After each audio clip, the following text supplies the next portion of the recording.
Chapitre 3. Le sage mondain. La loi. Et ceux qui usent du monde comme n'en usant pas, car la figure de ce monde passe.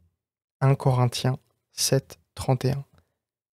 L'âme effrayée du sentiment de ses péchés veut presque toujours, au premier abord, essayer de se sauver par son obéissance à la loi de Dieu, mais quand elle vient à l'essayer sérieusement, elle en découvre l'effrayante impossibilité.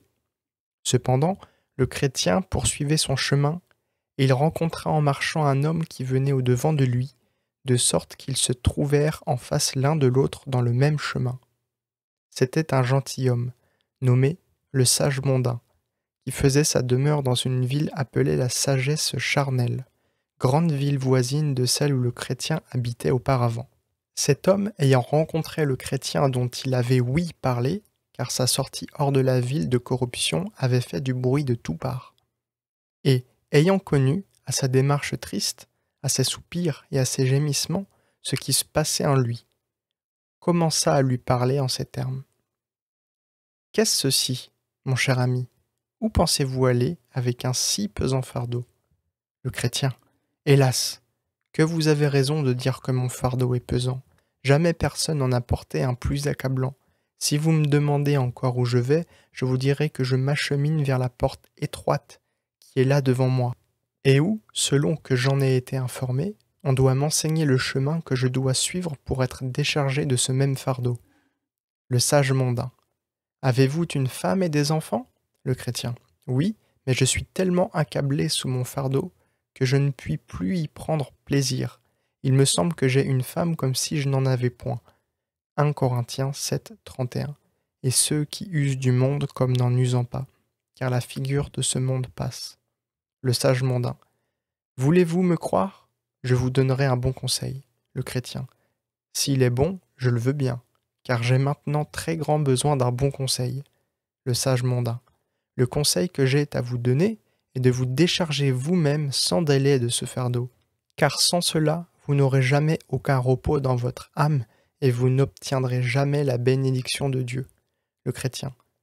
C'est à cela même que j'aspire. Je cherche à être délivré de ce fait accablant. Mais, hélas, je ne puis le faire moi-même. Il n'y a personne dans nos contrées qui puisse m'en décharger, et c'est pour cela que je me suis mis en chemin. Mais il me semble apercevoir que vous-même, malgré les conseils que vous me donnez, vous êtes aussi chargé d'un énorme fardeau semblable au mien. Il est vrai que vous le portez avec aisance, que vous ne paraissez même pas vous en apercevoir. Le sage mondain. Que me dites-vous là? Je n'ai point de fardeau, moi. D'ailleurs, c'est de vous que nous parlons. Dites-moi, qui vous a conseillé de prendre ce chemin pour être délivré de ce poids accablant? Le chrétien. C'est un homme fort, vénérable qu'on nomme l'évangéliste. Le sage mondain. C'est un très mauvais conseiller. Il n'y a point de chemin si dangereux et si fâcheux dans le monde que celui qu'il vous a montré, comme vous l'éprouverez bientôt si vous suivez son conseil. Au reste, il vous est déjà arrivé, à ce que je vois, divers malheurs. Je remarque la boue du bourbier du découragement attaché à votre corps. Or, ce bourbier n'est encore que le commencement des incommodités qu'on a à essuyer ceux qui suivent cette route. Croyez-moi, je suis plus âgé que vous. Vous trouverez dans ce chemin des douleurs, des fatigues, la faim, le péril, la nudité, l'épée, les lions, les ténèbres, enfin la mort même et une infinité d'autres maux encore. C'est là la pure vérité confirmée par beaucoup de témoignages. À quoi bon? Pour obéir à autrui, se jeter soi-même inconsidérément dans un labyrinthe de maux. Le chrétien. Comment, monsieur? Ce fardeau que j'ai sur le dos me cause bien plus de frayeur que toutes les choses que vous venez de nommer. Et quelque disgrâce qui puisse m'arriver, elles me seront peu de choses pourvu que je puisse obtenir le soulagement que je désire. Le sage mondain. Comment avez-vous commencé à sentir ce fardeau? Le chrétien. Par la lecture de ce livre que j'ai entre les mains. Le sage mondain. Je le crois bien. Il vous est arrivé comme à plusieurs autres esprits faibles qui, ayant voulu trop approfondir les choses, sont tombés subitement dans le trouble dont vous êtes agité. Et cette manie rend non seulement les hommes inhumains et misanthropes, comme je m'aperçois qu'il vous arrive, mais elle leur fait entreprendre des choses impossibles, dans l'espérance d'obtenir je ne sais quoi. Le chrétien. Pour moi, ce que je prétends obtenir, c'est le soulagement de mon fardeau. Le sage mondain. Quel soulagement voulez-vous chercher dans cette route où vous n'avez à attendre que 1000 dangers, au lieu que je puis vous instruire, si vous voulez m'écouter patiemment, d'un moyen sûr pour obtenir ce que vous désirez avec tant d'ardeur, sans encourir aucun des dangers qui vous menacent dans le chemin où vous êtes. Oui, ce moyen est entre vos mains.